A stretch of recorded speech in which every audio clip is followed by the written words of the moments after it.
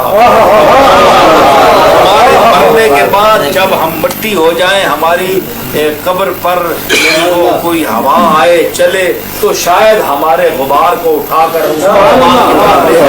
یہ تو ممکن ہے. جیتے جی ہم بلندی نہیں آ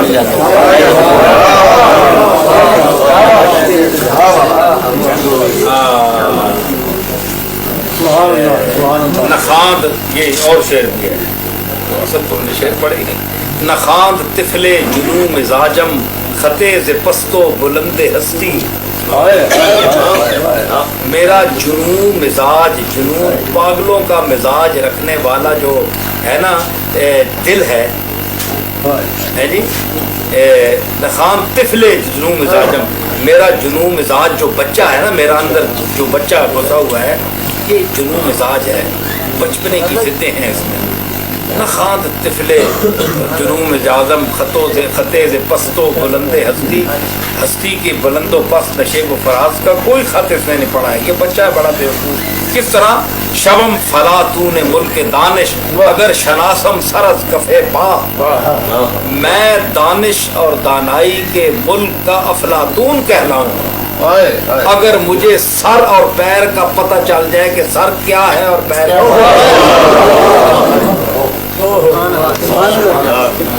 ہمیں سر کا مقام بھی نہیں پتا, پیر کا مقام بھی نہیں پتا, اور ہم دانا بنے ہوئے ہیں. میں شبم فلاتون ملک دانش اگر شناسم سرز کفے پا.